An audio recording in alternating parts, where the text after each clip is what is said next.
आज के इस लेक्चर्स में हम लोग सीखने वाले हैं इस पर्टिकुलर क्वेश्चन के बारे में और डिस्कस करेंगे इस पर्टिकुलर क्वेश्चन के बारे में। तो चलो सब कुछ सीखते हैं बिल्कुल बेसिक से। अब इस क्वेश्चन में कहा गया है कि हमारे पास एक ऑर्गेनिक कंपाउंड ए है जिसका क्या है, कैरेक्टरिस्टिक ऑर्डर है। On treatment with NaOH forms two compound B and C. तो हमें दे रखा कंपाउंड ए दे रखा है जिसकी अगर हम लोग रिएक्शंस कराते हैं किसके साथ, NaOH के साथ कराते हैं तो क्या होता है, हमें बी मिलता है और साथ ही साथ सी भी मिलता है। ठीक है, उसके बाद भाई ने क्या कहा कि जो भी मेरे पास ये बी है, B has the molecular formula C7H8 है। तो जो बी है उसका मॉलिक्यूलर फॉर्मूला कितना, C7 है, H8 है एंड O दे रखा है। कह रखा है कि which on oxidation with CrO3 gives back compound A. जो भी ये कंपाउंड बी है, अगर हम लोग क्या करते हैं, इसकी ऑक्सीडेशन करते हैं, क्या करते हैं, इसकी ऑक्सीडेशन करते हैं तो हमें क्या मिल जाता है, फिर से हमें कंपाउंड ए मिल जाता है। तो यहाँ पर लिखेंगे CrO3, तो क्या मिल जाएगा, दोबारा से ए मिल जाएगा। समझ में आ गया यहाँ पर। ठीक है, अब इसके बाद क्या बोला गया, compound C is the sodium salt of the acid. जो कंपाउंड सी है वो sodium salt of acid, that means ये जो कंपाउंड सी होने वाला है वो COONA है। बिकॉज यहाँ पर साफ साफ उन्होंने कह दिया कि sodium salt of the acid, और एसिड यूजुअली कुछ ना पता तो क्या मान के चलते हो, कार्बोक्सिलिक एसिड। तो COOH जो होता है उसका H हटा के सिंपली NA लगा दो। आ गया जो कंपाउंड सी है, when heated with soda lime. जो भी कंपाउंड सी है अगर इसको हम लोग हीट करते, किसके साथ हीट करते हैं, सोडा लाइम के साथ। सोडा लाइम क्या होता है, NaOH प्लस कैल्शियम ऑक्साइड के मिक्सचर को हम लोग कहते हैं सोडा लाइम। तो यहाँ पर जो मेरे पास सोडियम सॉल्ट था, अगर इसको हम लोग ट्रीट कर रहे हैं सोडा लाइम के साथ तो हमें क्या मिलता है, कंपाउंड डी मिलता है, जो कि क्या है, एक एरोमेट्रिक हाइड्रोकार्बन्स है। तो हमें पता करना है ए क्या होगा, बी क्या होगा, सी क्या होगा एंड डी क्या होगा। अब इतना सारा कुछ करने के बाद हमारा अगला अप्रोच क्या होगा, जैसे ही यहाँ पर क्वेश्चन में बोला गया कि यहाँ पर क्रोमियम ट्राइऑक्साइड है, दैट मीन्स मेरे दिमाग में देखो एक बात क्लिक करा है कि यहाँ पर ना पक्की बात एल्कोहल तो है। बिकॉज क्रोमियम ट्राइऑक्साइड जो होता है वो एल्कोहल को ऑक्सीडाइज करता है। दैट मीन्स जो ये बी है यहाँ पर ना कुछ एल्कोहलिक पार्ट है। सबसे पहले बार मैंने आपको कहा कि यहाँ जो C7 है दैट मीन्स और H8 है, इन दोनों के बीच में क्या है, बहुत कम गैप है। अगर आपने अभी तक के सारे डे वाइज लेक्चर्स को फॉलो किया होगा तो आपने एक चीज ऑब्जर्व करा होगा, मैंने बार कहा था अगर आपके पास 6 कार्बन हो या 7 कार्बन हो और कार्बन और हाइड्रोजन के बीच गैप बहुत कम हो तो दैट मीन्स पक्की बात है वहां पर बेंजीन रिंग तो है। तो जो हमारे पास बी है, पहली बात तो यहाँ बेंजीन रिंग है। उसके बाद मुझे एक चीज समझ में आया कि जो बी है वो अल्कोहल तो है, क्योंकि यहाँ पर भाई साहब ने क्रोमियम ट्राइऑक्साइड यूज करा है। अब ये मुझे कैसे पता चला, क्योंकि मैंने आपको प्रीवियस लेक्चर्स में कई बार बताया है कि अगर आपके पास CH2OH होता है तो जो क्रोमियम ट्राइऑक्साइड होता है उसको कन्वर्ट कर देता है एल्डिहाइड में। दैट मीन्स कि भाई साहब यहाँ पर ना इस बेंजीन की खोपड़ी पर पक्की बात है कि यहाँ पर CH2OH ही होगा। क्या होगा, CH2OH होगा। इस पर्टिकुलर कंपाउंड का नाम भी मैंने आपको बहुत बार बताया है, तो प्लीज कमेंट में आप इसका नाम बता देना, कॉमन नेम क्या होने वाला है। आप थोड़ी इसकी और जांच पड़ताल करते हैं कि भाई साहब ये सही है गलत है। ठीक है, उसके बाद भाई साहब ने क्या कहा कि जो कंपाउंड ये हमारे पास ए था, इसकी क्या कराई गई है, हमारे पास NaOH के साथ रिएक्शन कराई गई थी। तो इससे समझ में ये आया कि यहाँ जो ए होगा वो ए भाई साहब पता क्या होने वाला है, यहाँ पर बेंजल्डिहाइड होने वाला है। बिकॉज मैंने भी आपको बताया ना कि जो कंपाउंड ए होने वाला वो क्या होगा, यहाँ पर बेंजल्डिहाइड। बिकॉज अभी तो हम लोगों ने देखा है कि जो CH2OH होता है वो कन्वर्ट हो जाता है CHO में, अगर हम लोग क्या यूज करते हैं, क्रोमियम ट्राइऑक्साइड। दैट मीन भाई साहब ने पहले यहाँ पर सिग्नल दे दिया कि जो हमारे पास ए होने वाला हो क्या होगा, बेंजल्डिहाइड होगा। तो बीच में क्या बना दो, यहाँ पर गोला बना दो। बात समझ में आ गई है। लेकिन यहाँ पर जो समझने वाली बात क्या है कि जो मेरे पास ये जो NaOH इसका रोल क्या है भाई साहब, ये तो आपको समझ में आ गया कि यहाँ से यहाँ तक जो तब्दील करने वाली जो चीज थी वो थी CrO3 था। वो भी कौन सा फॉर्म, क्रोमियम ट्राइऑक्साइड, वो भी एनहाइड्रस फॉर्म। अब भाई साहब सी के बारे में भी तो पता करना है। अगर यहाँ पर 6 कार्बन थे तो पक्की बात है ना कि यहाँ पर भी 6 ही कार्बन होने वाले, बेंजीन रिंग बनाना है। और भाई साहब ने तो पहले ही कह दिया था कि जो सी होगा वो सोडियम सॉल्ट होगा, कार्बोक्सिलिक एसिड का। दैट मीन्स यहाँ पर बन जाएगा कूना। समझ गए कि नहीं समझे? अब यहाँ पर आप क्लियरली ऑब्जर्व कर पा रहे होंगे कि जो बेंजल्डिहाइड है वो ऑक्सीडाइज्ड होकर यहाँ पर हमें क्या बनाता है, sodium salt of carboxylic acid के फॉर्मेशन करता है। और जो यही बेंजल्डिहाइड है ये रिड्यूस्ड होकर क्या करता है, यहाँ पर एल्कोहल के फॉर्मेशन करता है। अब उसके बाद भाई साहब ने कहा कि जो कंपाउंड सी था, दैट मीन्स जो हमारे पास ये था सी और ये था हमारे पास बी था। जो कंपाउंड सी है अगर हम लोग क्या करते इसकी NaOH प्लस कैल्शियम ऑक्साइड के साथ क्या कराते हैं, इसकी रिएक्शंस कराते हैं, दैट मीन्स सोडा लाइम के साथ रिएक्शन कराते हैं, तो क्या बनता है, हमें कंपाउंड डी बनता है। तो दैट मीन्स हम जानते हैं कि सोडा लाइम में क्या ही होता है, यहाँ पर ये कूना वाला पूरा पार्ट हटता है और यहाँ पर NaOH का ये वाला पूरा पार्ट हटता है। तो यहाँ पर देखो मैं थोड़ा सा हल्का सा यहाँ पर मार्किंग कर देता हूँ, इतना पार्ट यहाँ से हट जाता है। तो यहाँ पर बेसिकली सोडियम कार्बोनेट निकल जाता है, यहाँ पर बेंजीन आ जाता है। दैट मीन्स यहाँ पर क्या बन जाएगा, बेंजीन बन जाएगा और यहाँ पर सोडियम कार्बोनेट एलिमिनेट हो जाएगा, Na2CO3। समझ में आ रहा है? यहाँ पर क्या बनाया, Na2CO3 और यहाँ पर क्या बन गया C6 और यहाँ पर बन जाएगा H6। तो जो कंपाउंड डी होगा वो बेंजीन होने वाला है, जो कंपाउंड सी होगा वो सोडियम बेंजोएट होगा, जो कंपाउंड बी होगा और जो कंपाउंड ए होगा वो होगा बेंजल्डिहाइड। आई होप सो कि ये रिएक्शन भी आपको डेफिनेटली समझ में आया होगा। अगर आपको कैनिजारो रिएक्शन के बारे में नहीं पता तो थोड़ा सा मैं आपको बता देता हूँ। इसके पहले मैंने आपको कई बार कहा था कि अगर आपके पास कभी भी कैनिजारो रिएक्शन आता है तो आपको पता होना चाहिए कैनिजारो रिएक्शन सिर्फ एल्डिहाइड के लिए होती है और ऐसे एल्डिहाइड के लिए होती है जिसके पास अल्फा हाइड्रोजन नहीं होता है।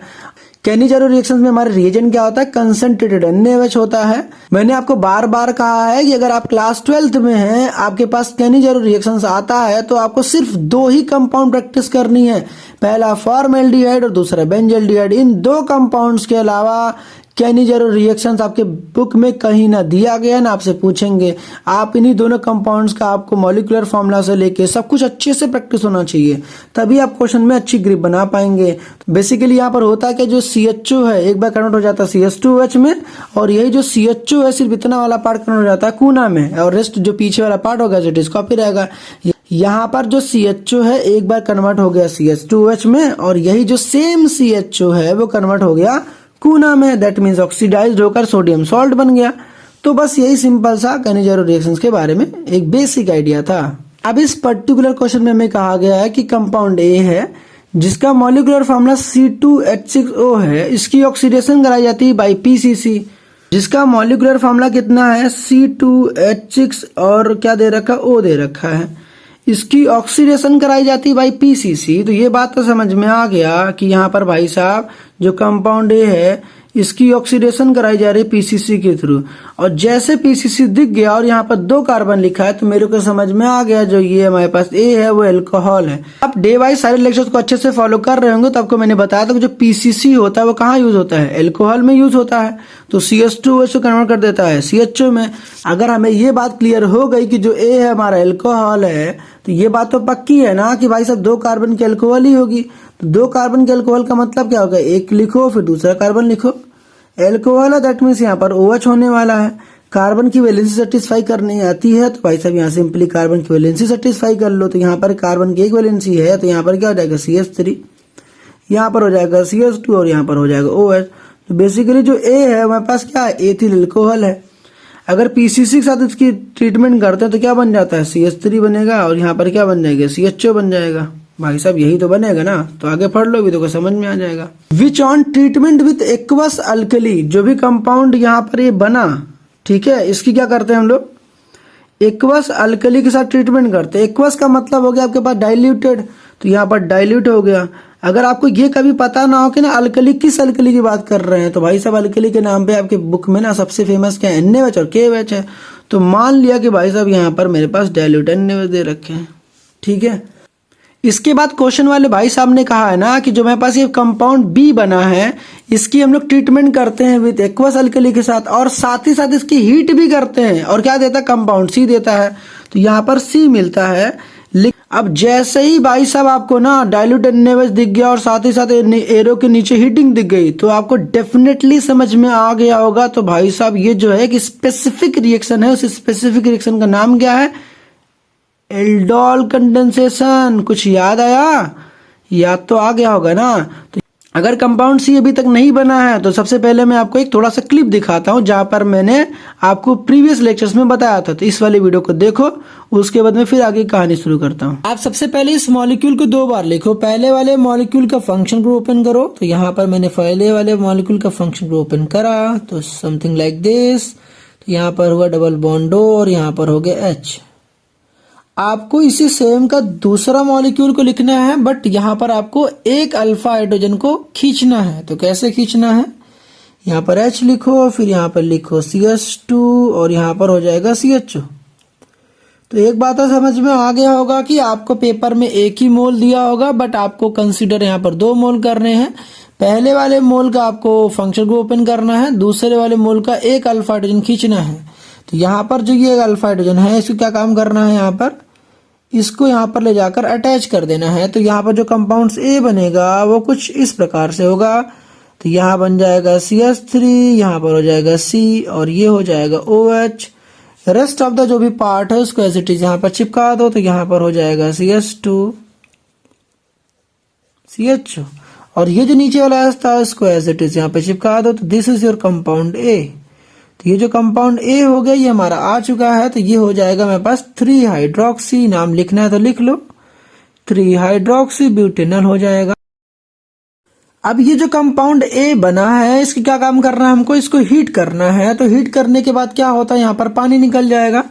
तो अब पानी निकालने से पहले भाई साहब थोड़ा सा यहाँ पर ध्यान रखना कि आपके पास 2 ऑप्शन बनता है कि OH के लेफ्ट देखो राइट देखो, किसके पास नंबर ऑफ हाइड्रोजन यहाँ पर कम है। तो यहाँ पर मुझे समझ में आता है कि यहाँ पर लेसर नंबर ऑफ हाइड्रोजन है। तो मुझे क्या काम करना है, यहाँ से एक हाइड्रोजन को यहाँ पर खींचना है, H और OH बनाकर पानी निकाल देना है। तो यहाँ पर देखो 2 हाइड्रोजन है, एक हाइड्रोजन को मैं खींचूंगा तो यहाँ पर OH और यहाँ से H निकाल दूंगा और यहाँ पर डबल बॉन्ड क्रिएट कर दूंगा। तो यहाँ पर कुछ ऐसा दिख जाएगा, CH3 हो जाने वाला है और यहाँ पर हो जाएगा CH। ये वाला H कहाँ से आया, ये वाला जो यहाँ लिखा हुआ था इस H को मैंने यहाँ लिखा है। यहाँ बन जाएगा डबल बॉन्ड और यहाँ हो जाएगा CH और यहाँ बन जाएगा CHO। ये बात समझ में आई क्या? तो देखो भाई साहब मैंने करा के यहाँ पर हाइड्रोजन 2 थे तो एक हाइड्रोजन को मैंने खींचा, H OH पानी बनकर निकल गया। तो यहाँ पर जब आपने हीट करा है तो यहाँ पर माइनस का H2O हुआ, दैट मीन्स वाटर का मॉलिक्यूल रिलीज हो गया है। अब ये जो बना है इसका कॉमन नेम बड़ा फेमस है। एज पर बोर्ड के पॉइंट ऑफ व्यू से कॉमन नेम तो फेमस नहीं है, पर कंपेटिटिव एग्जामिनेशन की बात करूं तो वहां पर भाई साहब बिल्कुल फेमस है। इसका नाम है क्रोटोन एल्डिहाइड। बोर्ड के पॉइंट ऑफ व्यू से बात करूं तो इसका IUPAC फेमस है। तो IUPAC क्या होने वाला, 1 2 3 एंड 4। तो इसका नाम हो जाने वाला है ब्यूट हो जाने वाला है और यहाँ पर हो जाएगा 2 पे ईन लगने वाला है और यहाँ पर CHO है, दैट इज वाई इसका जो सेकेंडरी सफिक्स होने वाला अल हो जाएगा। तो ये हो जाएगा ब्यूट 2 इनल हो जाएगा इसका IUPAC नेम। तो दोनों ही चीजें बड़ी इंपॉर्टेंट थी, तो आई होप समझ में आ गई होगी। तो क्वेश्चन नंबर 1 तो हमारा सॉल्व हो गया। क्वेश्चन नंबर 2 में क्या काम करना है, क्वेश्चन नंबर 2 में देखो मैं दे रखा है कि एसिटाल्डिहाइड फिर से गिवन है, मगर यहाँ पे दोनों स्टेप को कंबाइन कर दिया गया। दैट मीन्स हमें ये वाले स्टेप को यहाँ पर शो करके दिखाना ही नहीं है, मुझे डायरेक्ट ये प्रोडक्ट बनाना है। तो अब कंपाउंड सी के बारे में तो डेफिनेटली आपको समझ में आ गया होगा कि ये कैसे बना है। उसके बाद भाई साहब ने कहा कि जो कंपाउंड बी है on oxidation by KMnO4 forms a monobasic carboxylic acid. वाह भाई साहब, इससे रद्दी क्वेश्चन क्या ही होगा। जो कंपाउंड बी है इसकी रिएक्शन करा रहे KMnO4 के साथ, और मैंने कितनी बार कहा भाई साहब आपसे कि जब भी आपके पास KMnO4 हो, और भाई साहब KMnO4 करता ही क्या है, जब भी देखो COOH ही बनाता है। दैट मीन्स क्या करेगा, CHO कन्वर्ट कर देगा COOH में। तो यहाँ पर जो बनेगा वो बन जाएगा CH3 और COOH। ये सारी बातें मैंने आपको बहुत बार बताया है भाई साहब, आप इनमें से किसी का भी यूज कर सकते हो, अल्टीमेटली आपको COOH बनेगा। अगर आपके पास CHO हो, आप KMnO4 यूज करोगे फिर से COOH बन जाएगा। अब मैंने जो भी बातें अभी तक आपको समझाई है समझ में आ गई? अगर समझ में आ गई तो वेल एंड गुड, अगर नहीं समझ में आई तो भाई साहब कमेंट सेक्शन में बता देना कि आपको कहाँ पर प्रॉब्लम्स आ रही है। मिलते हैं नेक्स्ट वीडियो में, till then keep learning and keep improving.